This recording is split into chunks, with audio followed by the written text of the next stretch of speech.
ቀዳሚት አዲስ አበባ ከ1400 እስከ 1887 በረራ ቀዳሚት አዲስ አበባ ከ1400 እስከ 1887 ዓመተ ምህረት ያልተነገረው የኢትዮጵያ ታሪክ ጸሐፊ ሀብታሙ መንግስት የተገኘ ጀላችሁ የምቀርበው እንድትከታተሉኝ እጋብዛለሁ። ዘመኑ 1481 ዓመተ ምህረት ነው።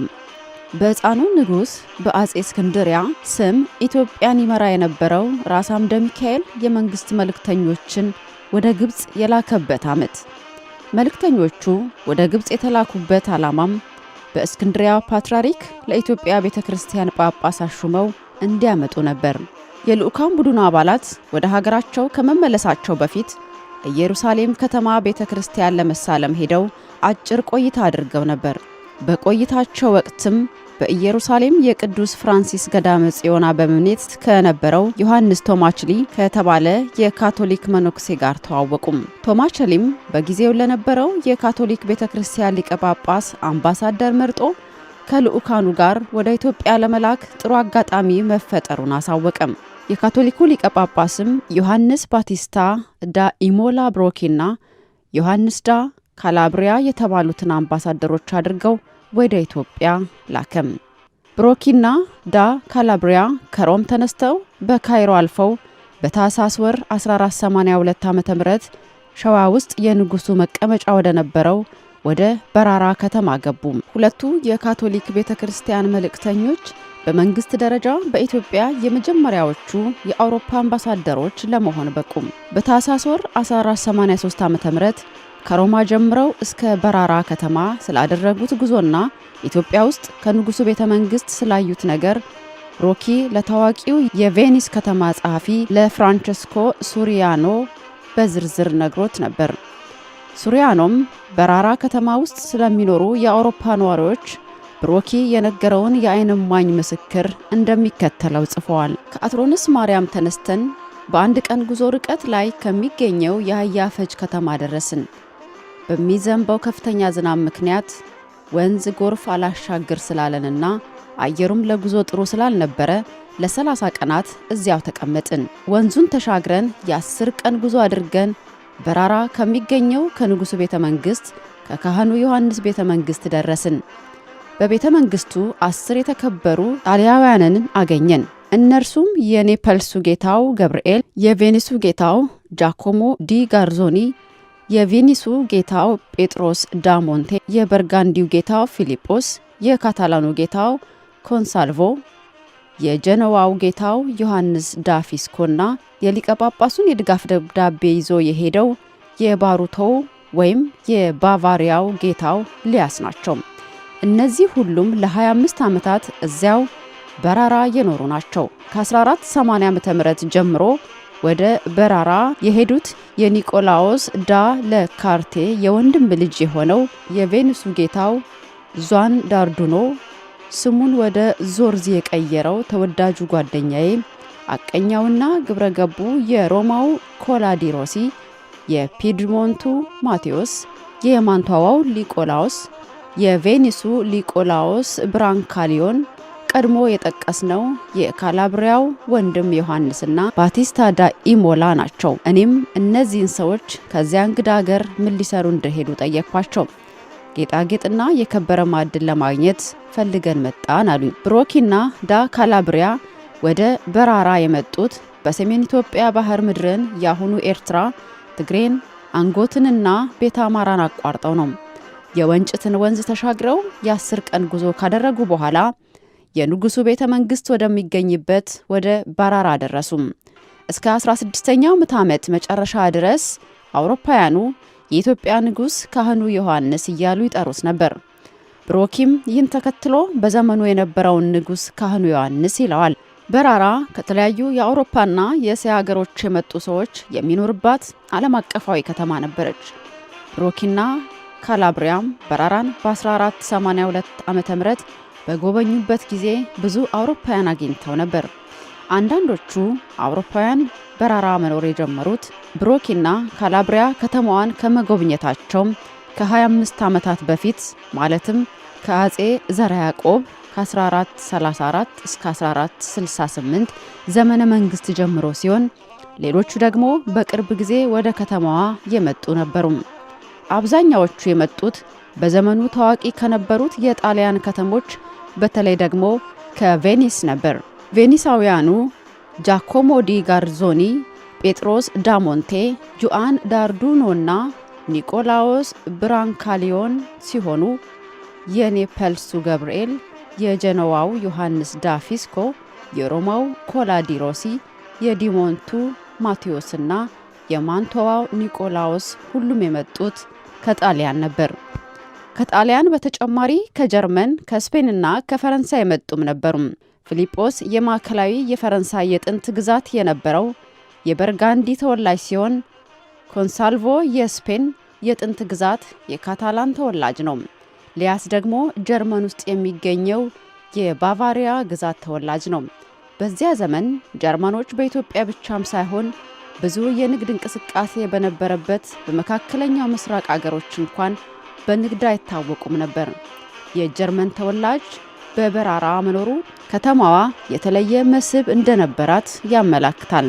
በራራ ውስጥ የሚኖሩት ብዙዎቹ አውሮፓውያን የመጡት ለንግድ መሆኑ የብዙዎቹ መነሻ በዘመኑ ዝነኛ የነበሩት የጣሊያን የነጋዴ ከተሞች መሆናቸው፣ ብዙ ኢትዮጵያውያንም ከሌሎች ከአውሮፓ ከተሞች በተለየ ታላቋን የንግድ ከተማ ቬኒስን መጎብኘታቸው በራራም ትልቅ የንግድ ከተማ እንደነበረች ያመላክታል። በበራራ የሚኖሩት ቬኒሳውያን ቁጥር ከሌሎች ሁሉ የላቀ ነበር። ብሮኪና ዳ ካላብሪያ በራራን በጎበኙበት ጊዜ ካገኟቸው በተጨማሪ ሌሎች የቬኒስ ነጋዴዎች በከተማው በንግድና በሌላም ስራ ተሰማርተው ይኖሩ ነበር። ለዚህም ለየት ያለ የህይወት ታሪክ ያለው ጀሮኖሚ ቢቺኒ ተጠቃሽ ነው። ቢቺኒ ወደ ኢትዮጵያ የመጣው ብሮኪና ዳ ካላብሪያ በራራን ጎብኝተው ከተመለሱ በኋላ ነው። በ16ኛው ምዕተ ዓመት በተጻፈው በቬኒሳውያን እስክንድር ዞርዚ መጽሐፍ የሚገኘው የቢቺኒ ታሪክ ኢትዮጵያና ኢትዮጵያውያን ከሌላው ዓለም በተለይም ከአውሮፓውያን ጋር ፈጥረውት የነበረው የንግድና የባህል መተሳሰር ያሳያል። ቢቺኒ ወደ በራራ ከመምጣቱ በፊት በትዳር የሚኖር ልጅ የወለደና በንግድ ሥራ የሚተዳደር የቬኒስ ተወላጅ ነበር። እስክንድር ዞርዚ በምናኔ ወደ ኢየሩሳሌም የሄደ አባ ቶማስ የሚባል የአንጎት አውራጃ ተወላጅ ቬኒስ አግኝቶ በግንቦት ወር 1524 ዓ.ም ቃለ መጠይቅ አድርጎለት ነበር። ቶማስ በምናኔ ወደ ኢየሩሳሌም ከመሄዱ በፊት በራራ ከተማ ከሚኖረው ከቢቺኒ ጋር ይተዋወቅ ነበር። የቃለ መጠይቁም ዘገባም እንደሚያስረዳው ቢቺኒ በራራ ውስጥ ኢትዮጵያዊት ሴት አግብቶ ብዙ ልጆች ወልዶ ለአጼ ልበነ ድንግል ከ1508 እስከ 1540 በጸሐፊነትና በሰዓሊነት እያገለገለ ይኖር ነበር። ኢትዮጵያውያንም ጎርጎሪዮስ ብለው ይጠሩት ነበር። ዞርዚም ከአባ ቶማስ ባገኘው ምስክርነት መሰረት የቢቺኒን ቤተሰቦች ቬኒስ ውስጥ ፈልጎ እህቱን የመጀመሪያ ጣሊያናዊ ሚስቱን ዲያኖራን እና ሁለት ልጆቹን አንደኛዋ ማርያ የምትባል አግኝቷቸዋል። ዞርዚ ባደረገው ማጣራትም የቢቺኒ ቤተሰቦች የራሱ የሚስቱ የስጋ ዘመዶች እንደሆኑ አረጋግጧል። ማርያም አባቷ ቢቺኒ በ1482 ዓ.ም የንግድ ዕቃ ይዞ ከቬኒስ ወደ እስክንድሪያ እንደሄደ ሳይመለስ መቅረቱን ለዞርዚ ነግረዋለች።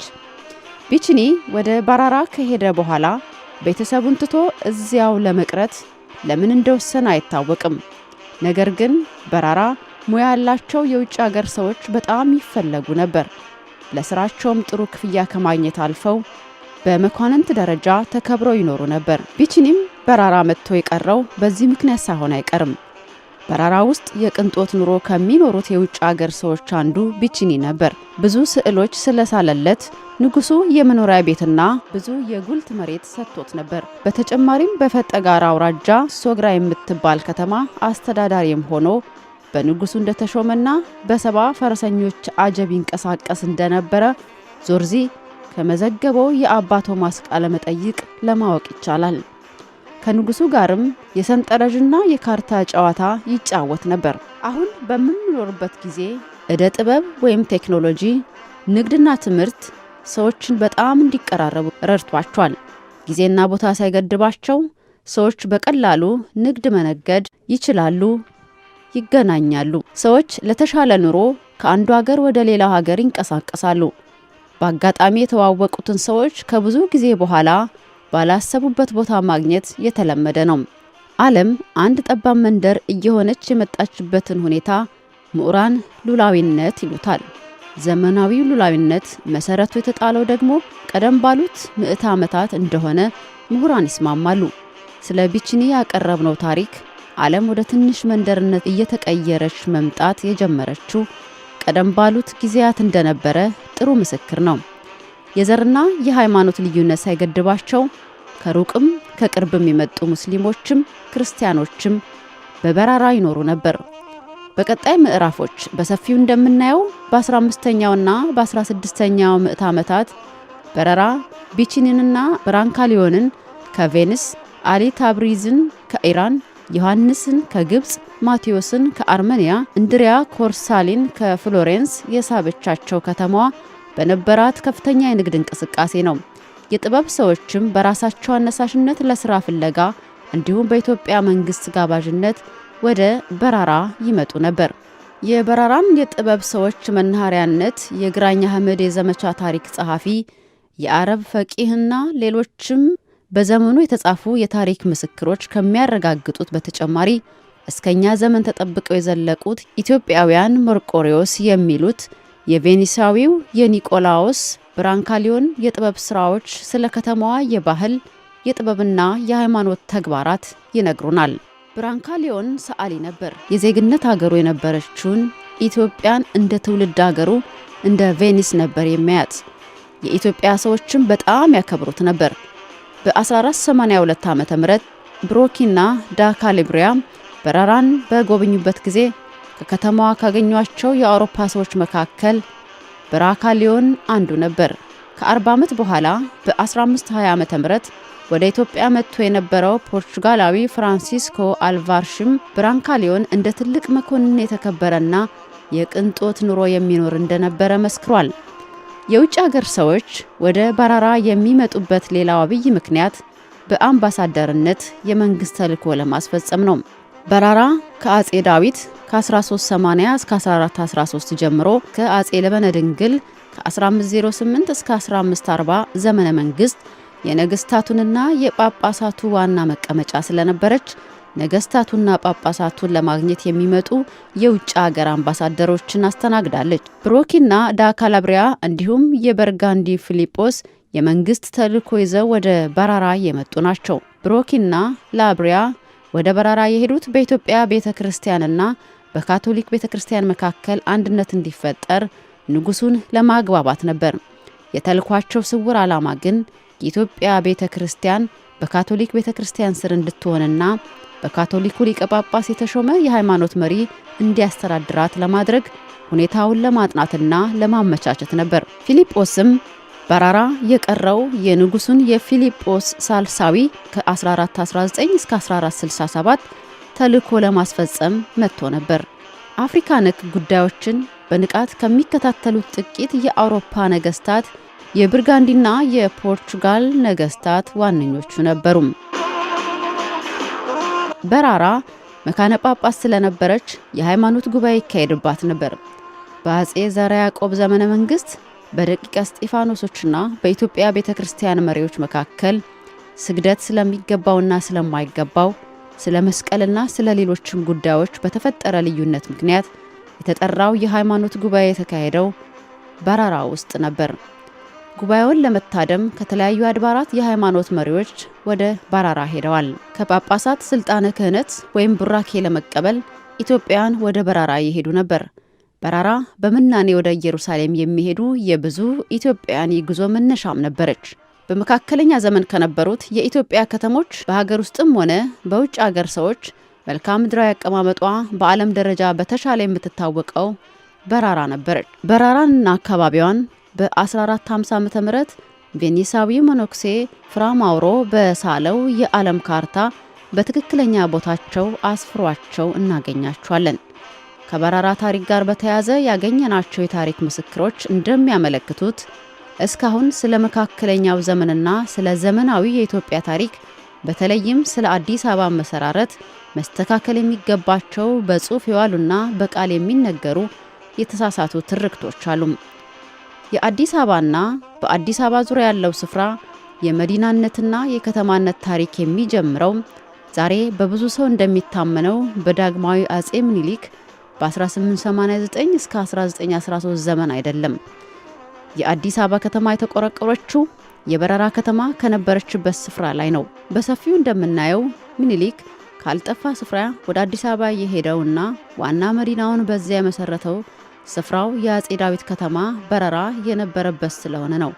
በተመሳሳይ ስለ በረራ ከተማ ታሪክ ያገኘናቸው የታሪክ ምንጮች በመካከለኛው ዘመን ኢትዮጵያ ከዓለም በተለይ ከአውሮፓ ተለይታ እንደነበረና አውሮፓውያንም እስከ 16ኛው ምዕተ ዓመት ስለ ኢትዮጵያ የሚያውቁት እንደሌላቸው የሚነገረው ትክክል እንዳልሆነ ያረጋግጣሉ።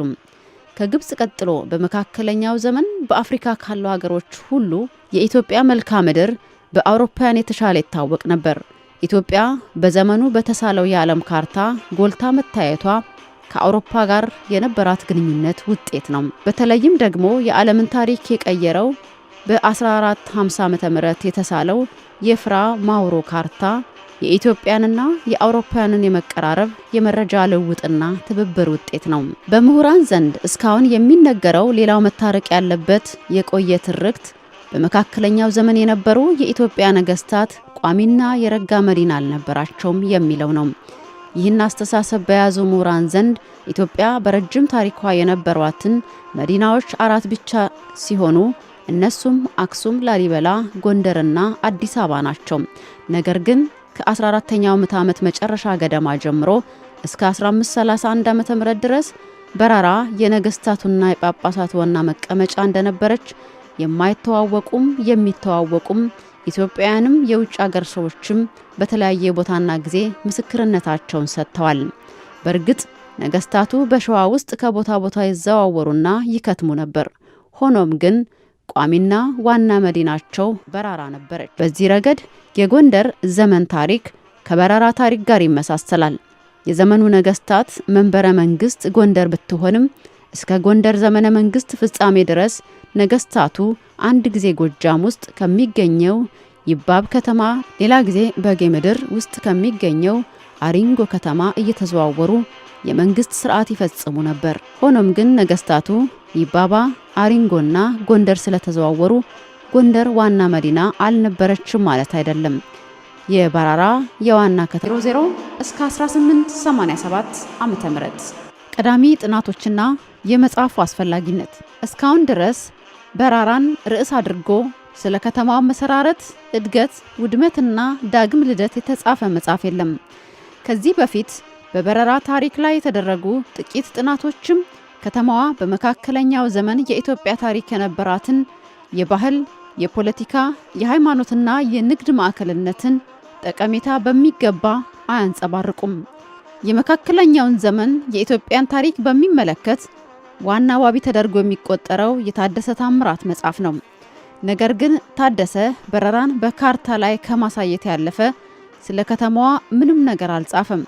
ስለ መካከለኛው ዘመን ታሪክ የተጻፈው ሌላው የተደነቀው መጽሐፍ ፈረንሳዊቷ የታሪክ ምሁር ማሪ-ሎር ዴራት የጻፈችው ነው። ምንም እንኳን ዴራት በመጽሐፏ ውስጥ ስለ በራራ ብታነሳም በራራ የነገስታቱ አንደኛ ከተማቸው እንጂ ዋና ቋሚ መናገሻ ከተማቸው አልነበረም የሚል ሐሳብ አስቀምጣለች። የዴራት አተያይ የኢትዮጵያ ነገስታት በመካከለኛው ዘመን ቋሚ የረጋ መዲና አልነበራቸውም ከሚለው የቆየ አስተሳሰብ ጋር ተመሳሳይ ነው። በተጨማሪም ስለ በራራ መገኛ ከታች የምናገኘውን ኦጂኤስ ክራፎርድ የሰነዘረውን መታረቅ ያለበት የተሳሳተ አስተያየት ተቀብለዋለች። የመካከለኛው ዘመን የኢትዮጵያ ታላቋ መዲና የበራራ ታሪክ አለመገለጥ የሀገሪቱ ዘመናዊ ታሪክ ግንዛቤ አደንግዞታል። የመካከለኛውን ዘመን ሁነቶች ከተከታዩ ዘመን ጋር አገናኝቶ የተሟላ ምስል የሚሰጥ ታሪክ ለመመዝገብ እንዳይቻል ጥልቅ የመረጃ ክፍተት ፈጥሯል። ይህ የአሁኑ መጽሐፍ ስለ በራራና በአጠቃላይ ስለ መካከለኛው ዘመን የኢትዮጵያ ታሪክ ያለውን ይህን የመረጃና የእውቀት ክፍተት በተወሰነ ደረጃ ይሞላል። የበራራን ታሪክ ከአመሰራረቷ ጀምሮ ከተማዋ በግራኝ አህመድ የተደመሰሰችበትን ኋላም የኦሮሞ ጎሳዎች ከተማዋ በነበረችበት አካባቢ መጥተው የሰፈሩበትን ጨምሮ በበራራ ባድማ ላይ አዲስ አበባ ከተማ እስከተመሰረተችበት ጊዜ ድረስ ያለውን የታሪክ ሂደት በጥልቀት ይዘግባል። የመካከለኛውን ዘመን የኢትዮጵያን ታሪክ ያለ በራራ ማሰብ አይቻልም። ዘመናዊም የኢትዮጵያም ታሪክም በተለይ የአዲስ አበባን አመሰራረት በሚገባ ለመረዳት የበራራን ታሪክ ማወቅ ያስፈልጋል። በዚህ መጽሐፍ በምናቀርባቸው ምስክሮች እንደምናየው በራራ ለአዲስ አበባ መቆርቆር ዋና ምክንያት ናት። የበራራን ታሪክ ስንቃኝ ስለ መካከለኛው ዘመን የኢትዮጵያ ታሪክ፣ ስለ ግራኝ አህመድ ጦርነት፣ ስለ ኦሮሞ ጎሳዎች ወረራና በተለይ የሞጋሳና የገዳ ድርጅቶች በበራራ ላይ ስላመጡት ጥፋትና መረሳት እናወሳለን። በተጨማሪም በአጼ ገላውዲዮስ ተጀምሮ በዳግማዊ ምኒልክ ስለተጻፈው ሀገር መልሶ አንድ የማድረግ ዘመቻ፣ በራራን ለማግኘት ስለተደረገው ፍለጋና ስለ አዲስ አበባ መመስረት የታሪክ ምንጮችን እንመረምራለን። ይህን የበራራን ጠቅላይ ታሪክ ለማጠናቀር መነሻ የሆኑት ስለ በራራ ታሪክና መልክዓ ምድራዊ አቀማመጥ በተለያዩ ዘመናት የተጻፉ ሰነዶች ናቸው። ስለ በራራ የመጀመሪያው ፈርቀዳጅ ጽሑፍ የእስክንድር ዞርዚ ጥናት ነው። ዞርዚ የቬኒስ ከተማ ተወላጅ ሲሆን የታሪክ ተመራማሪና የካርታ ባለሙያ ነበር። ስለ በራራ መረጃዎችን የሰበሰበው ከ1470 እስከ 1524 ባሉት 50 ዓመታት ከተማዋን ጎብኝተው ለተመለሱ የጣሊያን ተጓዦች እንዲሁም ቬኒስ ውስጥ ላገኘው አባ ቶማስ ለተባለ የበራራ ከተማ መነኩሴና ለሌሎችም በራራን የጉዞ መነሻቸው አድርገው በምናኔ ወደ ኢየሩሳሌም ለሄዱ የኢትዮጵያ መነኮሳት ባደረጋቸው ቃለ መጠይቆች ነው።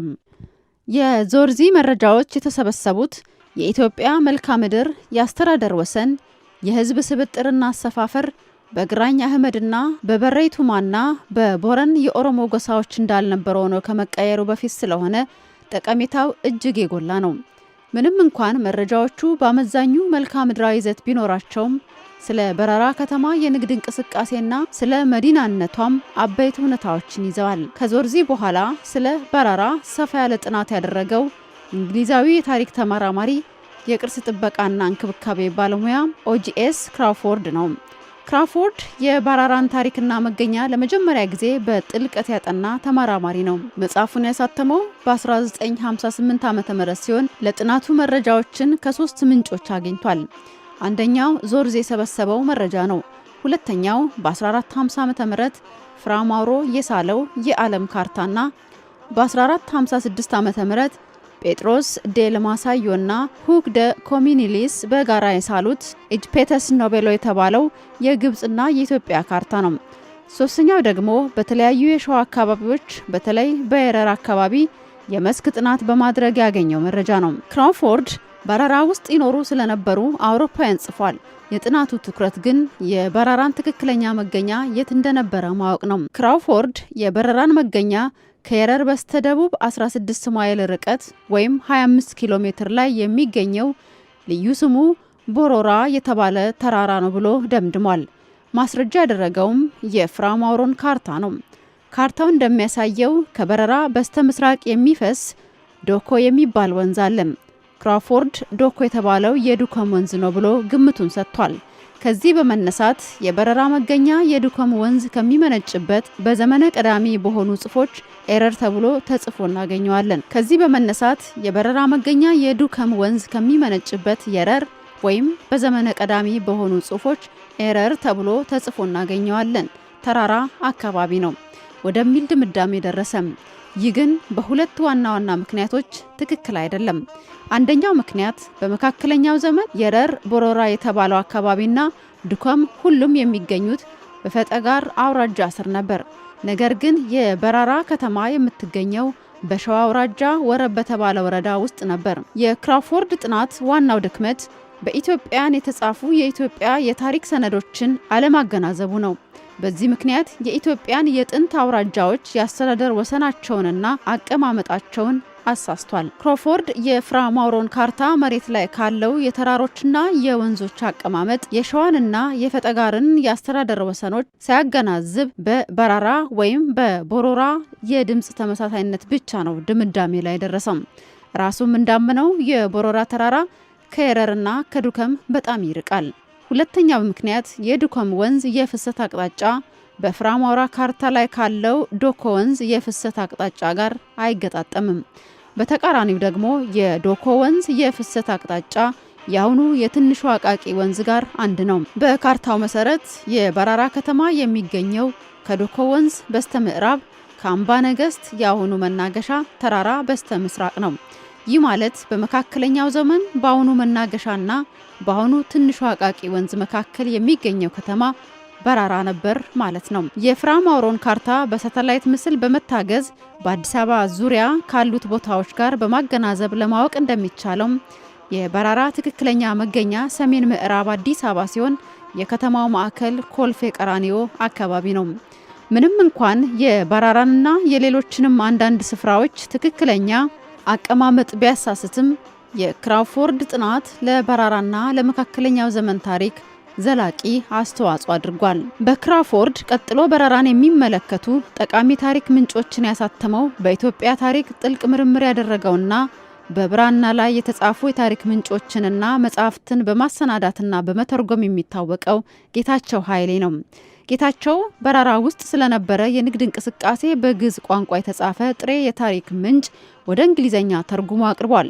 ይህ የታሪክ ምንጭ የተገኘው መጀመሪያ በአጼ እስክንድርያ ዘመነ መንግስት ተጽፎ ኋላ በአጼ ለበነ ድንግል ዘመን እንደገና ከተቀዳ የብራና ታምረ ማርያም ነው። ሰነዱ እንደሚያስረዳው በራራ ውስጥ ይኖር ስለነበረ ነጋዴ ነው።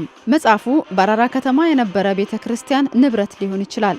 ጌታቸው በራራ ቢያንስ ከአጼ ዳዊት ዘመነ መንግስት ጀምሮ የጳጳሳት መቀመጫ እንደነበረ በአረብኛ የተጻፈ የጉልት ስሪት መዝገብ ጠቅሶ አስተያየቱን ሰንዝሯል።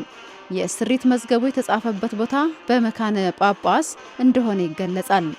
ዋናው መካነ ጳጳስ የነበረው ደግሞ በራራ ብቻ ስለነበረ ከዚህ በመነሳት የአረብኛው የስሪት መዝገብ የተጻፈው በራራ ከተማ ውስጥ እንደሆነ ድምዳሜ ላይ ደርሷል። ጌታቸው ከግዕዝ ወደ አማርኛ ተርጉሞ ያሳተማቸው የደቂቀ እስጢፋኖስ ገድላትም ስለ በራራ የመንበረ ጳጳስነት አገልግሎት ወሳኝ ምስክርነት ይሰጣሉ። ታዋቂው የታሪክ ምሁር ሪቻርድ ፓንክረስት ከመካከለኛው ዘመን ጀምሮ እስከ 19ኛው ምዕተ ዓመት ድረስ ስለነበሩ የኢትዮጵያ ከተሞች ታሪክ በጻፈው መጽሐፍ ላይ ስለ በራራ ምንም ነገር አላለም። ነገር ግን በ2009 ዓ.ም ሪቻርድ ፓንክረስትና ጀርመናዊ የቅርስ ጥበቃ ባለሙያና የታሪክ ተመራማሪ ብሪተን ሪዝ በአንድነት ስለ በራራ በአዲስ አበባ ዙሪያ ስለሚገኙ የጥንት ስፍራዎችና ቅርሶች ጥናት አድርገዋል። ከጽሑፍ ምንጮች በተጨማሪ በሳተላይት ምስልና በመልክዓ ምድራዊ መረጃዎች በመታገዝ የመስክ ጥናት አድርገዋል። ፓንክረስትና ብሪተን ሪዝ በራራ ለብዙ አስርት ዓመታት የኢትዮጵያ የፖለቲካ መዲናና የንግድ ማዕከል ሆና ብታገለግልም የከተማዋ ታሪክ እንደተረሳ በመግለጽ ይጀምራሉ። በራራ የተረሳችበት ምክንያት በግራኝ አህመድ የሽብር ወረራ ጊዜ ከተማዋ ስለወደመችና የግራኝ አህመድ እግር ተከትለው የመጡ የኦሮሞ ጎሳዎች በራራና በሙሉ ሸዋ ስለሰፈሩበት እንደሆነ ያብራራሉ። የበራራ መገኛ በአዲስ አበባ ዙሪያ ሊሆን እንደሚችል ለመጀመሪያ ጊዜ በመረጃ አስደግፈው የጻፉት ፓንክረስትና ብሪተን ሪዝ ናቸው። ፓንክረስትና ብሪተን ሪዝ የበራራን መገኛ በእንጦጦ በየረርና በወጨጫ መካከል ባለው ስፍራ እንደሚሆን ደምድመዋል። ይህ አካባቢ ደግሞ የአሁኑ የአዲስ አበባ ከተማ ያረፈበትን ይጨምራል። እዚህ ድምዳሜ የደረሱት ደግሞ የጽሑፍ ምስክሮችን በመካከለኛ ዘመን የነበረውን የደቡባዊ ሸዋ የሕዝብ አሰፋፈር የመልክዓ ምድራዊ መረጃዎችንና እንስላል፣ ግንብ ቴዎድሮስ፣ ጎጅ ኪዳነ ምሕረት፣ ኢላላ ገዳ፣ ወጨጫ፣ እንጦጦ፣ ኢጀርሳና መናገሻ የተገኙበትን የቤተ ክርስቲያንና የቤተ መንግስት ፍርስራሾችን በማገናዘብ ነው። ምንም እንኳን የበራራ ትክክለኛ መገኛ ሻሚ ባይሆንም ፓንክረስትና ብሪተን ሪዝ እነሱ በነበራቸው መረጃ የበራራን ትክክለኛ መረጃ ስፍራ በእርግጠኝነት ለመወሰን እንዳልቻሉ ገልጿል። የከተማውን ትክክለኛ ስፍራ ለመወሰን ያልቻሉት ስለ በራራ፣ ስለ ወረብ፣ ስለ ሸዋ፣ ስለ ፈጠጋርንና አዋሳኝ አውራጃዎች ቀዳሚ የታሪክ መረጃዎችን ስላላገናዘቡ ነው። እላይ እንደጠቀስነው የረርና አካባቢው በፈጠጋር አውራጃ ስር ስለነበሩ የረር የበራራ መገኛ እጩ ስፍራ ተደርጎ መወሰድ የለበትም። የበረራ መገኛ ስፍራ መፈለግ ያለበት በወጨጫ በመናገሻና በእንጦጦ ዙሪያ ነው። እዚህ የጠቀስናቸውም ሆነ ያልጠቀስናቸው ትናንሽ ስህተቶችና ግድፈቶች እንዳሉ ሆነው ፓንክረስትና ብሪተን ሪዝ ስለ በረራ ያደረጉት ጥናት አዳዲስ መረጃዎችን ይዟል። አሁን ለምናቀርበው ጥናትም ጥሩ ግብአት ሆኗል። በቅርብ ጊዜ በረራን ያካተተ ጥናት ያቀረበው ማርኮ ቪጋኖ ነው። ቪጋኖ በሳተላይት ምስል በመታገዝ የፋብራ ማውራን ካርታ በጥልቀት መርምሮ የበረራን ታሪክ በአዲስ መልክ አውጥቶታል። በተጨማሪም በአዲስ አበባ ዙሪያ የተገኙት የቤተ መንግስትና የቤተ ክርስቲያን ፍርስራሾችን ተዘዋውሮ አጥንቷል። በአጠቃላይ በአዲስ አበባና በዙሪያው 32 የቅርስ ቦታዎች በጥናቱ ለይቶ አስቀምጧል። ምንም እንኳን ቪጋኖ ስለ በረራ አዲስ የጽሑፍ መረጃ ባያገኝም በአዲስ አበባ ዙሪያ ስላሉት ቅርጾች የሰበሰበው መረጃ በጣም ጠቃሚ ነው። በሳተላይት ምስል በመታገዝ በፍራማውራ ካርታ ላይ የተሳሉትን ስፍራዎች በአዲስ አበባ ዙሪያ ካሉት ቦታዎች ጋር በማገናዘብ የስፍራዎቹን ትክክለኛ ቦታ ለመወሰን ችሏል። በዚህ መሰረት የበረራ ትክክለኛ መገኛ ስፍራ አዲስ አበባ እንደሆነ በእርግጠኝነት ጽፏል። ነገር ግን ቪጋኖ እንደ ሌሎቹ ጸሐፊዎች የአሁኑን የሸዋን የአስተዳደር ወሰን ከጥንት ጀምሮ የነበረ አድርጎ ቆጥሮታል። ከላይ ጠቀስናቸው በበረራ ታሪክ ላይ የተጻፉ ጥናቶች ለዚህ መጽሐፍ መነሻ ሆነው አገልግለዋል። ለዚህ ጥናት የተጠቀምንባቸው መረጃዎችም አብዛኛዎቹ ከዚህ በፊት ስለ በረራ ታሪክ በጻፉ ሰዎች የታወቁ ናቸው።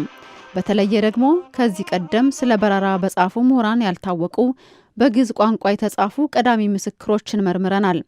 ከመረመርናቸውና ስለ በረራ በግዕዝ ቋንቋ ከተጻፉ የጥንት የታሪክ ምስክሮች መካከል ገድለ ሀርመ ክርስቶስና ለደቂቀ እስጢፋኖስ ቅዱሳን የተጻፉ ገድሎች ይገኙባቸዋል። በኤርትራ ሰራዬ አውራጃ ውስጥ በሚገኘው በአቡነ አብሳዲ ገዳም በአጼ ዘርዓ ያዕቆብ ዘመነ መንግስት የተጻፈ ድርሳነ ገብርኤል ስለ በረራ ታሪክ መረጃ ይሰጣል። ከዚህ በተጨማሪም የፍራማውሮን የዓለም ካርታ፣ ደብዳቤዎችን፣ ታሪከ ነገስቶችን፣ የአረብ ፈቂህን መጽሐፍና የአውሮፓ ተጓዦች፣ አሳሾችና ወንጌላውያን የጻፏቸውን ጽፎች ለጥናቱ በሰፊው ተጠቅመንበታል።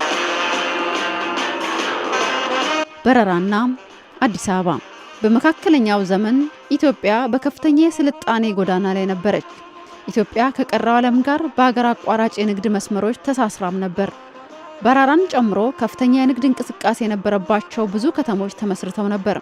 በ16ኛው ምዕተ ዓመት መጀመሪያ ኢትዮጵያ አዲስ የማደግና የብልጽግና ምዕራፍ ላይ ነበረች። ነገር ግን የኢትዮጵያንና በአጠቃላይ የአፍሪካ ቀንድን ታሪክ የቀየረው አውዳሚው የሆነው የግራኝ አህመድ የሽብር ወረራ ተፈጠረም። የግራኝ አህመድ ወረራ በ1529 ዓ.ም ተጀምሮ በ1543 ዓ.ም ቢፈጸምም ወረራው ያደረሰ ጉዳት በጣም ከባድ ነበር። በራራና በራራ ከተማ አካባቢ የነበሩትን ጨምሮ ብዙ አብያተ ክርስቲያናትና ቤተ መንግስቶች ከነቅርሳቸው ተዘርፈው ተቃጠሉ። ጦርነቱ ከባድ ሰብአዊ ኪሳራም አድርሶ ነበር። የበራራና የሌሎችም ከተሞች ሰዎች ከተማውን ትተው ተበተኑ። ከጦርነቱ በኋላ የበራራን ከተማ በፍጥነት እንደገና ለማደስ ነገስታቱ ምቹ ሁኔታ አልተፈጠረላቸውም። በግራኝ አህመድ ወረራ ዘመን ድንበር ጠባቂ ወታደር ስላልነበረ የኢትዮጵያ ድንበር በአራቱም አቅጣጫ ተከፍቶ ነበር። የበረይቱማ እና የቦረን ኦሮሞ ከብት አርቢ ጎሳዎች በዚህ መልክ አጋጣሚ ተጠቅመው በባሊ በኩል በግራኝ አህመድ ወረራ ጊዜ ወደ ኢትዮጵያ ለመግባት ቻሉም።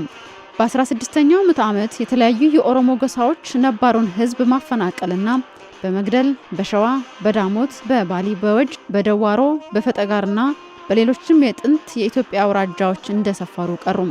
ያልተፈናቀለውን በርስቱ ረክቶ የተቀመጠውን ነባር ህዝብ ደግሞ የሞጋሳ ልጅ ወይም ዳለታና ገበሮ አድርገው ቀስ በቀስ ቋንቋውንና ባህልን ረስቶ የኦሮሞ ማንነት እንዲይዝ አደረጉት። ከተወሰኑት ስያሜዎች በስተቀር የኦሮሞ ጎሳዎች የሰፈሩባቸውን ስፍራዎች የጥንት ስያሜዎች አብዛኛዎቹን ቀየራቸው። በፍራማውሮ የ1450 ዓ.ም የዓለም ካርታ የተሳለችው በረራ ከዓለም ካርታ ብቻም ሳይሆን ከኢትዮጵያ ካርታም ተፍቃ ተረሳች። በመጨረሻም ከአጼ ይኩኖ አምላክ ጀምሮ እስከ አጼ ዘርዓ ድንግል ዘመነ መንግስት ከ300 ዓመታት በላይ የኢትዮጵያ ማዕከል የነበረችው ሸዋን ትተው የኢትዮጵያ ነገስታት አዲስ መዲና ሰሜን ምዕራብ ኢትዮጵያ ውስጥ ጎንደርን መሰረቱም። ምንም እንኳን የኦሮሞ ጎሳዎች በብዙ አውራጃዎች ቢሰፍሩና ሌሎች የጥንት አውራጃዎች ከቁጥጥር ውጪ ቢሆኑም የኢትዮጵያ መንግስት በቋሚነት የለቀቀው መሬት አልነበረም። በግራኝ አህመድ ወረራና ሰፈራን ባካተተው የኦሮሞ መስፋፋት ምክንያት የተበተኑትን የኢትዮጵያ የጥንት ግዛቶች መልሶ አንድ የማድረግ እንቅስቃሴ በአጼ ገላውዲዮስና በተለይም ደግሞ በጸርሰ ድንግል ተጀምሮ ከ300 ዓመት በኋላ በዳግማዊ አጼ ሚኒሊክ ዘመነ መንግስት ተፈጸመ። ከነጋሲ ክርስቶስ ጀምሮ እስከ ሚኒሊክ ዘመን የነበሩት የሸዋ መሳፍንት ወደ ሁሉም አቅጣጫዎች ያደረጓቸው ሀገር መልሶ አንድ የማድረግ እንቅስቃሴዎችና የከተሙባቸው ስፍራዎች ታሪክን መሰረት ያደረጉ ነበሩ። ለምሳሌ መርዕድ አዝማች አምሃ ኢየሱስ የአንኮበርን ከተማ የመሰረተው ታሪክን በመከተል ነው። በኢትዮጵያ ታሪክ ላይ ሰፊ ጥናት እንዳደረገው እንደ ስርግው ሀብለ ስላሴ ከሆነ አንኮበርን ለመጀመሪያ ጊዜ የከተመው አጼ ይኩኖ አምላክ ነው። በተመሳሳይ ራስ ወሰን ሰገድ ቁንዲ ኮረብታ ላይ ከተማ የመሰረተው ታሪክን ተከትሎ ነው። ቁንዲ ከግራኝ አህመድ ወረራ በፊት የከተማ ስፍራ ነበር። ወሰን ሰገድ ወደ ቦታው የሄደው ትውፊት ሰምቶ ነው። የሸዋው ንጉሥ ኃይለ ሥላሴ በሸዋ በሙሉ ያሰራቸው አብያተ ክርስቲያናትና የከተመባቸው ስፍራዎች የጥንት አብያተ ክርስቲያናትና ከተሞች የነበሩ ናቸው። ከነዚህም ውስጥ የረር ቴዎድሮስና የረር ስላሴ፣ አዳ ውስጥ መንጀክሶ ስላሴና ላሊበላ፣ ሸንኮራ ውስጥ ሳማ ሰንበት፣ አዲስ አበባ ውስጥ ቀራኒዮ መድኃኔዓለም ተጠቃሽ ናቸው። የረር ቴዎድሮስ የአጼ ዘርዓ ያዕቆብ እንደሆነ የሚነገርለት የቤተ መንግስት ፍርስራሽ እንደነበረ እስከ ቅርብ ጊዜ የሚታወቅ ነው። ኃይለ ሥላሴ የጥንቱን በረራን የአሁኑን አዲስ አበባ ትኩረት ያደረገበት በታሪኩ ምክንያት ነው። ንጉሱ አካባቢውን በአስተዳደሩ ስር ባደረገበት ጊዜ ስፍራው በቤተ መንግስትና በቤተ ክርስቲያን ፍርስራሽ ተሞላ ነበር። እንጦጦ ራጉኤል፣ መናገሻ ማርያም፣ የጥንቱ እንጦጦ አዳዲ ማርያም፣ የካ ሚካኤል፣ ቀራኒዮ መድኃኔዓለምና ራዳ ጊዮርጊስ ተጠቃሾች ናቸው። ንጉሱ በ1816 ዓ.ም ያሰራውን ቀራኒዮ መድኃኔዓለም የጥንት ቤተክርስቲያን ነበረበት። በተመሳሳይ አራዳ ጊዮርጊስ ቤተክርስቲያን ከናጸዱ ያረፈበት ቦታ አጼ ዘርዓ ያዕቆብ ያሰራው ባለ 3 መቅደስ ቤተክርስቲያን ነበረበት። ኃይለ ሥላሴ የቤተክርስቲያኑን ባድማና ፍርስራሽ ለማደስ እቅድ ነበረው። በሚኒሊክ ዘመን የታነጸው አራዳ ጊዮርጊስ የጥንቱ የዘርዓ ያዕቆብ ቤተክርስቲያን ባረፈበት ስፍራ ላይ ነው። ኃይለ ሥላሴ የአሁኑን አዲስ አበባ በረራ ከተቃጠለች ከ300 ዓመት በኋላ ለከተማነት ያጨው የመጀመሪያው ኢትዮጵያ መስፍን ነው።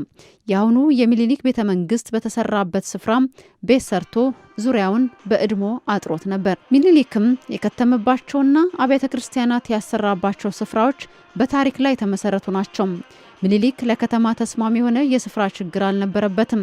ሚኒሊክ ለመዲናነት ስፍራ ሲመርጥ ዋና መስፈርት ያደረገው የስፍራዎችን ታሪካዊነት ነው። ነገር ግን ሚኒሊክ መዲና ሊያደርገው ሊከትምበት የፈለገው በማንኛውም የጥንት ከተማ ባድማ አልነበረም። ሚኒሊክ ሊያድሰው ሊከትምበት የፈለገው ከተማ የዳዊትን ከተማ በረራን ነበር። ከ1865 እስከ 1886 ዓ.ም ድረስ ሚኒሊክ በረራን ፍለጋ ላይ ነበር ለማለት ይቻላል። ሚኒሊክ የከተመባቸው ልቸ፣ ደብረ ብርሃን፣ ወረኢሉ፣ እነዋሪና አንጎለላ የበረራ ከተማ እስከሚገኝ በጊዜያዊነት ያረፈባቸው ከተሞች ናቸው። በተመሳሳይ አዳ ውስጥ ደበጎጆ በተባለ ስፍራ በወጨጫና በፉሪ መካከል በሚገኘው በዋደላ ኮረብታ የጥንቱ እንጦጦ ማለት ነው ላይ በጊዜያዊነት የከተመው የአጼ ዳዊትን ከተማ ፍለጋ ላይ በነበረበት ጊዜ ነው። የንጉሱ ጸሐፊ ትእዛዝ እና ጸሐፌ ታሪክ ገብረስላሴ የአጼ ዳዊት ከተማ የነበረው የቀድሞው አልተገኘምና ይህ እስኪመረመር በወጨጫ ጋራ በፉሪ ቀኝ መካከል ከፍ ያለ ለከተማ የሚመች ስፍራ አይተው ማሰራት ጀመሩ በማለት ይህንኑ ያረጋግጣል።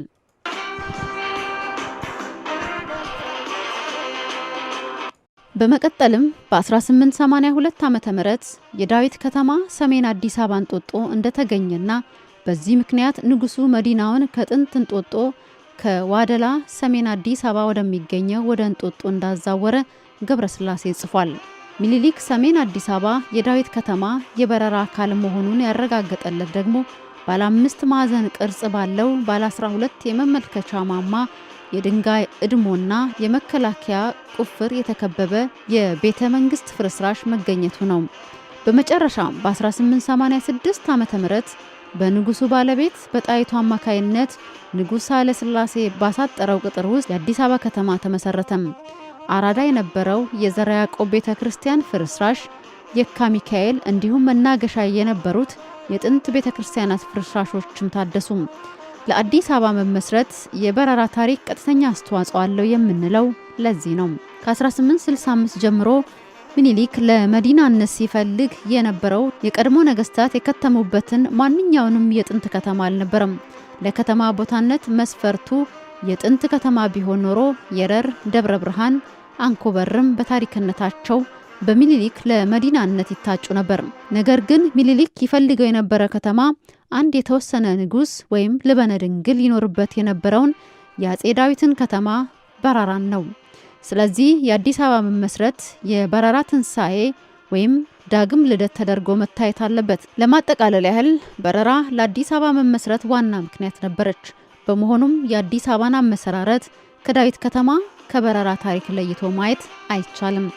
ስለ አዲስ አበባ ታሪክና በዳግማዊ ምኒልክ አማካይነት ወደ ማዕከላዊ የኢትዮጵያ መንግስት ስለተጠቃለሉት የኢትዮጵያ የጥንት አውራጃዎች በግራ ዘመም የታሪክ ፖለቲከኞችና የነገድ ድርጅት መሪዎች የተጻፉ ትርክቶችን የታሪክ ጥናት አይደግፋቸውም። ለምሳሌ በጣይቱ አማካይነት ስያሜ ወደ አዲስ አበባ ከመቀየሩ በፊት የከተማው ቀዳሚ ስም ፊንፊኔ እንደነበረ ተደጋግሞ የሚነገር ትርክት አለ። በተጨማሪም ከቅርብ ጊዜ ወዲህ አዲስ አበባ የተመሰረተችበት መሬት የኦሮሞ የጥንት አጽም ርስት እንደሆነ ተደጋግሞ ይተረካል። ነገር ግን ፊንፊኔ የሚባል ከተማ በኢትዮጵያ መኑ በኦሮሞ ታሪክ አይታወቅም። ሳህለ ሥላሴና ምኒልክ ወደ አዲስ አበባ አካባቢ በሄዱ ጊዜ ከጥንቱ የበረራ ከተማ ፍርስራሽ በቀር ሌላ ፊንፊኔ የሚባል ከተማ አላገኙም። ስፍራውም ግማሹ ዳዋ አውጦት ግማሹን የጉለሌ ጎሳዎች የከብት መጋጫ አድርገውት ነበር። በተጨማሪም ፊንፊኔ የሚለው ቃል እየተፍለቀለቀ ወደ ላይ ለሚወጣ የተፈጥሮ ፍል ውሃ ለሚፈልቅበት አነስተኛ ቦታ የተሰጠ ስያሜ ነው። ስያሜውንም ያወጡለት የሸዋ መንግስት ሰዎች ናቸው። ቃሉም በኦሮምኛ አይታወቅም። የአዲስ አበባ አካባቢ መዲናነትና የሸዋ ማዕከላዊነት የሚጀምረው በዳግማዊ ምኒልክ ሳይሆን ከ13ኛው ምዕተ ዓመት ጀምሮ ነው። ምኒልክ ከእርሱ በፊት የነበሩ የኢትዮጵያ ነገስታት ያላስተዳደሩት አዲስ መሬት አላመጣም። ምኒልክ የዳዊትን ከተማ በረራን ፍለጋ ወደ አዲስ አበባ እንደሄደ ሁሉ ወደ ምዕራብ ምስራቅና ደቡብ ኢትዮጵያ የዘመተውም አዲስ ነገር ለማቅናት አይደለም። በሁሉም አቅጣጫ ወደ ማዕከላዊ መንግስት የተጠቃለሉት አውራጃዎች በመካከለኛው ዘመን የኢትዮጵያ አካል ነበሩም። በ16ኛው ምዕተ ዓመት የገናሌና የዋቢ ሸበሌ ወንዞች ተሻግረው የኦሮሞ ጎሳዎች በሸዋ፣ በወጅ፣ በዳሞት፣ በባሊ፣ በደዋሮና በሌሎችም አውራጃዎች ከመስፈራቸው በፊት የጋፋት፣ የአማራ፣ የአርጎባ፣ የጉራጌ፣ የወላይታና ሌሎች ነገዶች በኒ አውራጃዎች ለብዙ ሺህ ዓመታት ይኖሩ ነበር። ምኒልክ የአማርኛ ቋንቋ ተወልዶ ያደገበትንና ለብዙ ሺህ ዓመታት አማራ የኖረበትን የአያቶቹን አጽመ ርስት ባድማ በወረራ ያዘ ማለት ትልቅ ተቃርኖ ነው። ሲጠቃለል ምኒልክ አንድ ጋት የኦሮሞ ርስት መሬት አልወሰደም። በተቃራኒውም ብዙ የኦሮሞ ጎሳዎች የሰፈሩባቸው መሬቶች የአማራና ከ1400 እስከ 1887 ስለ በራራ ስያሜ ስለ በራራና ስለ ወረብ ያገኘናቸው ቀዳሚ የጽሑፍ መረጃዎች በመካከለኛው ዘመን የተጻፉ ቢሆንም ስፍራዎቹ እጅግ በጣም ጥንታዊ ናቸው። ስለ በራራ ስያሜ ፍንጭ ሊሰጠን ስለሚችል ከተማዋ ትገኝበት በነበረው ወረዳ እንጀምር። በረራ በሸዋ አውራጃ ወረብ በተባለ ጥንታዊና ታሪካዊ ወረዳ ትገኝ ነበር። ይኩኖ አምላክ ከመጨረሻው የዛጉዌ ንጉስ ከይትባረክ ጋር በ1270 ዓ.ም ስጋይንት ውስጥ ጦርነት ሲያደርግ ካሰለፋቸው ወታደሮች ውስጥ ከሸዋ የተለያዩ ወረዳዎችና ከወጅ የመጡ ይገኙበታል። ከነዚህ ወረዳዎች የተውጣጡትን ወታደሮች የታሪክ ምንጮች ሰባቱ ጉደም ይሏቸዋል። ስማቸውም ወግዳ ማለዛይ፣ ደንቢ ደንበራይ፣ ሟል አውዣዣይ፣ ሙገር እነዛቢ፣ ወጃንጋሪ፣ ወረብ አንካፌ እና ጽላሊሽ እነጋፊ ይባላል። ወረብን ጨምሮ የመጨረሻዎቹ 4 ወረዳዎች ስያሜዎች እነ የሚል መነሻ ያላቸው ስሞች አለባቸው። የአማራው ሕዝብ በሚኖርባቸው የጥንት አውራጃዎች እነ በሚል መነሻ የሚጀምሩ የቦታ ስሞች በጣም ብዙ ነበሩ። ለምሳሌ ከበረራ ከተማ አቅራቢያ እነ ረቃን የሚባል ከተማ ነበር። እነዚህ ስፍራዎች በነዋሪዎቹ የተሰየሙ ነበሩ። ጌታቸው ኃይሌ እነ ወይም እለ በሚል መነሻ ሰዎችንና ስፍራዎችን መጥራት ከአክሱማውያን ጀምሮ የነበረ ባህል እንደነበረ ይነግረናል። እንደምናስታውሰው የአክሱም ነገስታት ስም እለ የሚል መነሻ አለው። ለምሳሌ እለ አለዳ፣ እለ አዝጓጓ፣ እለ ገበዝ የሚባሉት ነገስታት እናስታውስ። የእለ ትርጉም እነ ነው። ብዙ ቁጥርን ያመለክታል። ሁለተኛ በዚህ ቃል ከሚጀምሩ ስሞች ጋር አብሮ የሚሄደው ግስም ብዙ ቁጥር ነው። ኦሮሞዎች በ16ኛው ምዕተ ዓመት በሸዋ በሰፊው ሲሰፍሩ ብዙዎቹን የአማርኛ የጋፋትና የግዕዝ የቦታ ስያሜዎች ቢቀይሯቸውም አማራው ሳይፈናቀል በጥንት አጽመ ርስቱ በሚኖርባቸው አካባቢ በተለይ በጎጃም እስካሁንም ድረስ እለ በሚል መነሻ የሚጀምሩ የስፍራ ስሞች በጣም ብዙ ናቸው። እነ ብእሴ፣ እነ ማይ፣ እነሴ፣ እነሚ፣ እነገላ፣ እነብሬ፣ እነገራምና እነዘባን ለአብነት መጥቀስ ይቻላል። በራራ ከተማ በንግድ ስራ ይኖር ስለነበረ ነጋዴ የተጻፈ ቀዳሚ ታሪክ ምንጭ በራራና አካባቢዋን ደወለ አጋዚያን ይለዋል። የግዕዙ መዝገበ ቃላት ደወለን አገር፣ ክልል ብሎ ይተረጉመዋል። ደወለ አጋዚያን ማለት የአጋዚያን አገር ማለት ነው። ወረብ የሚለው ቃል ወረበ የሚል ግሳዊ መሰረት ያለው በተለያዩ አውዶች ስፍራን የማካለል በሰፊው ማዳረስን ረቂቅ ሐሳብ የሚወክል የአማርኛ ቃል ነው። ስለ በራራ መጀመሪያ በሰፊው በተሰራጨው ጽሑፍ ላይ አጻጻፉ በረራ ተብሎ ነበር የወጣው። ብዙ ሰዎችም ይህን ተከትለው በረራ ብለው እስካሁንም ድረስ ይጽፋሉ። የመጀመሪያው የበረራ ጽሑፍ በግዕዝና በአማርኛ በተጻፉ ቀዳሚ ታሪክ ምንጮች ላይ የተመሰረተ አልነበረም። የጽሑፉ የመረጃ ምንጮች በላቲን ፊደል፣ በፈረንሳይኛና በእንግሊዝኛ ቋንቋ የተጻፉ መጻሕፍት ናቸው። የሮማዊው ወይም ላቲናዊው አጻጻፍ የግዕዝንና የራዕብን ተራ አናባቢ ድምጾች ስለማይለይ አሻሚነቱ በአውሮፓ ቋንቋዎች ከተጻፉ ጽሑፎች ወደ አማርኛ ከመቅዳት የመጣ ነው። የኢትዮጵያ ስሞች በእንግሊዝኛ፣ በፈረንሳይኛ ቋንቋ በላቲን ፊደል በሚጻፉበት ጊዜ የግዕዝና የራዕብ ተራ አናባቢ ድምጾች የሚለዩት ልዩ እዝል ምልክት በፊደሎች ላይ በማስቀመጥ ነው።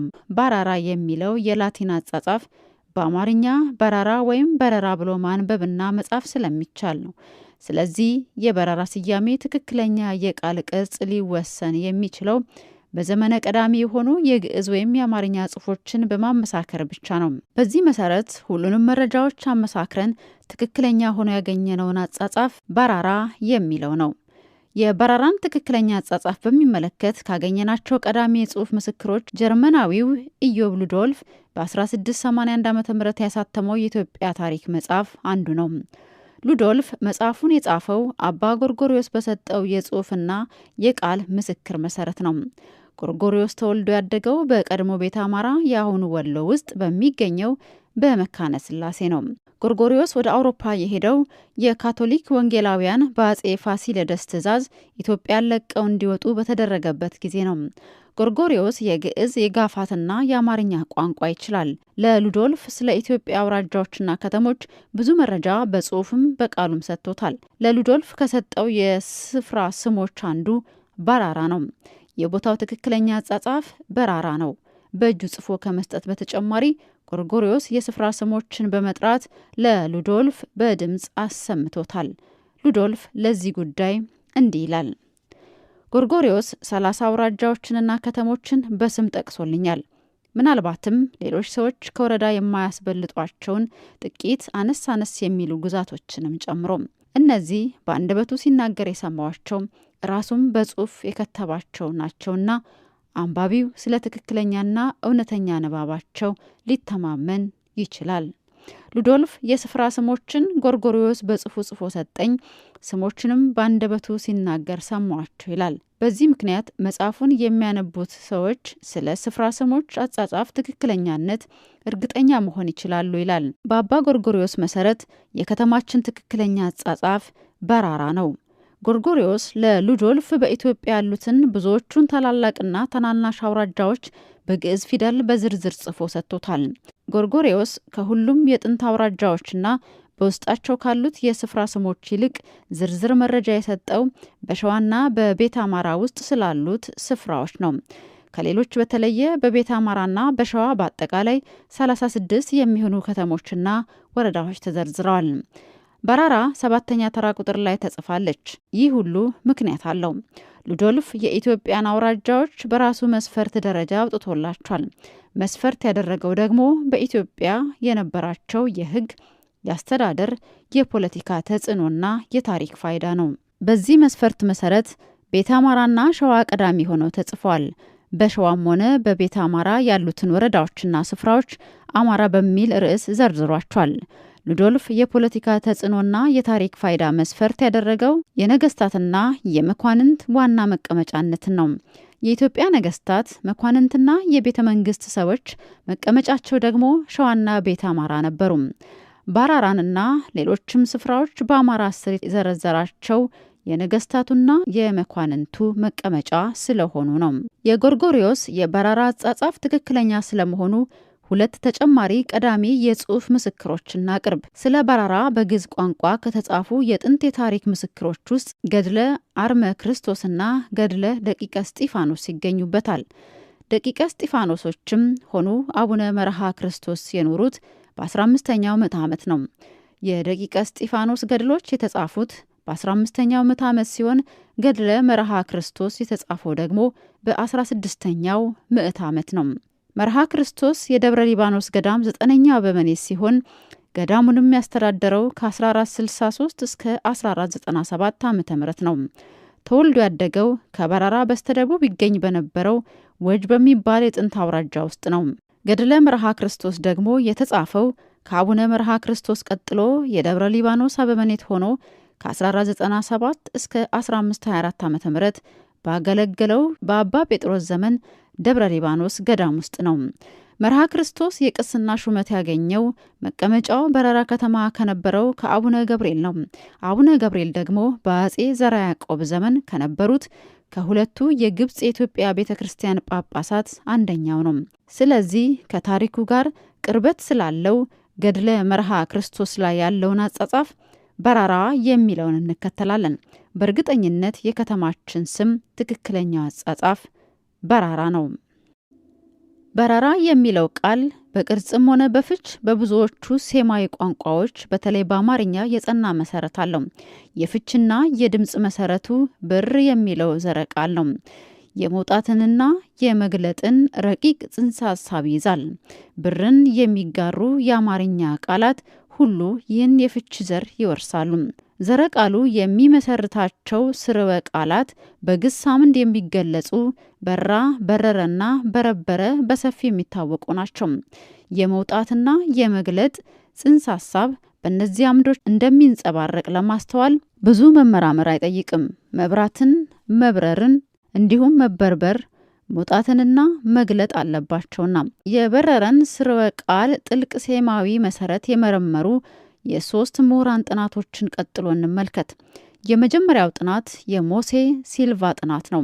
ሁለተኛው ጥናት ደግሞ አላን ቦምሃርድና እርሰን በጋራ የጻፉት መጽሐፍ ነው። ሁሉም ምሁራን ስለ ቃላት አነሳስ፣ ትርጉም፣ ዘገምተኛ ለውጥና ውርስ በስፋት ያስረዳሉ። በተጨማሪም የኢትዮጵያን ሴማዊ ቋንቋዎች ለማገናዘቢያነትና ለንጽጽር በጥናታቸው ተጠቅመውባቸዋል። ለአብነት ያቀረብነው ስርወ ቃል ብር የሚለው ነው። ከሞሴ ሲልቫ እንጀምር። ሞሴ ሲልቫ ብር ከሚለው ስርወ ቃል የሚገኘውን የግዕዙን በራራ ከዕብራይስጥና ከአኬዲያኛ ጋር እያነጻጸረ ትርጉሙን ያብራራል። የዕብራይስጡ በሩር፣ የግዕዙ የኢትዮጵያ በረረና የአኬድኛው ወደረኛ ቃል ሁሉም ብርር የሚል ስርወ ቃል አላቸው። መጽሐፍ ቅዱስ ሲጻፍ በነበረው ዕብራይስጥ በሩር የሚለው ቃል ማሾል ወይም መቅረጽ የሚለውን ፍቺ ይዞ እናገኘዋለን። በግዕዙ ደግሞ በረረ፣ መውጋት ወይም መብሳት የሚል ፍቺ አለው። የአኬድኛው ወደረኛ ቃል የሚያንጸባርቅ ወይም ደማቅ ብርሃን የሚል ፍቺ አለው። በአማርኛው በረራም የብርሃንን ፍቺ እናገኝበታለን። አላን ቦምሃርድ እና ዮሐንስ ከርንስ በበኩላቸው ብር የሚለው ዘረ ቃል ከሚመሰርታቸው ስርወ ቃላት በግስ አምድ የሚገለጸውን በረበረ የሚለውን በተለያዩ ቋንቋዎች በንጽጽር በጥልቀት አጥንተውታል። ቃሉ የሚወክለው ጽንሰ ሐሳብ መብሳትን ወይም መቦርበርን ነው። በረበረ ከአፍረወ እስያውያን ቋንቋዎች ምናባዊ አባት ቋንቋ ብር ከሚለው ስርወ ቃል ይሳባል። በአፍረወ እስያዊ አባት ቋንቋ ባር፣ በር፣ መቦርበር፣ መብሳት፣ በሴማዊ አባት ቋንቋ ባር፣ እጅ፣ መቦርቦር፣ መብሳት፣ አረምኛ በረዝ፣ መቦርቦር፣ መብሳት፣ አረብኛ ባርዛ፣ ክፍተት፣ ስንጣቂ፣ ስብራት፣ ሀድራምኛ በርዛት፣ ቀዳዳ፣ ሴማዊ አባት ቋንቋ ስረደገም፣ ባር፣ ባርባር፣ መቦርቦር፣ መብሳት፣ ክፍት ማድረግ፣ በአማርኛ ቦረቦረ፣ ክፍት ማድረግ፣ መቦርቦር፣ ትግርኛ በረበረ፣ መብሳት፣ መግባት፣ የሴማዊ አባት ቋንቋ በረረ መብሳት ወደ ውስጥ መግባት በግዕዝ ኢትዮጵያ በረ በራራ መብሳት መግባት በውስጥ ማለፍ በአማርኛ በረረ መብሳት በውሃ መቅጃ ውስጥ ቀዳዳ መስራት በር መዝጊያ በር ደጃፍ በትግርኛ በሪ መተላለፊያ መግቢያ በር ከጥቅሱ ለመረዳት እንደሚቻለው በር የሚለውን ስርወ ቃል ብዙዎቹ የታወቁ ሴማዊ ቋንቋዎች ይጋሩታል። አረምኛ አረብኛ አማርኛ ትግርኛና ግዕዝ ተጠቃሾች ናቸው። የግዕዙና የአማርኛው ፊደል ስርወ ደገም በራራ የሚለው ቃል ተመሳሳይ ፍቺ ይዞ እናገኘዋለን። ነገር ግን ከሁሉም ሴማዊ ቋንቋዎች በአማርኛ ቋንቋ ዘረ ቃሉ ብር የሚመሰርታቸው ስርወ ቃላት በጣም ብዙ ናቸው። ያቀረብነው ማስረጃ የበር የብራ የበረራ የብርበራ እና የብርሃን አንድነት ለመረዳት በቂ ነው ብለን እናስባለን። ባለሳላሽ ግስ ቅርጻቸው ነካካ ሰራራ በላላ እንደሚሆኑት በራ ደግሞ በራራ ይሆናል። አለዚያ ከቀደደ ቀዳዳ ከፈዘዘ ፈዛዛ ከጠመመ ጠማማ እንደሚወጣ ሁሉ ከበረረም ባራራ ይወጣል። ስለዚህ በሁለቱም ንባብ ባራራ እንደ መብራት የመግለጥን የመውጣትን ፍቺ የያዘ ጥሩ የአማርኛ ቃል ነው። የበረራ አሰያየም ከብርሃን መውጣት ጋር የተገናኘ ሊሆን ይችላል።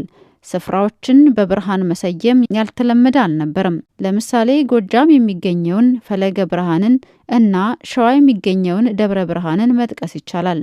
የሁለቱም ስያሜ ከብርሃን ጋር የተገናኘ ነው። ባራራም እንዲሁ የተሰየመችው ከብርሃን ጋር በተያያዘ ሊሆን ይችላል። ይህ ትክክል ከሆነ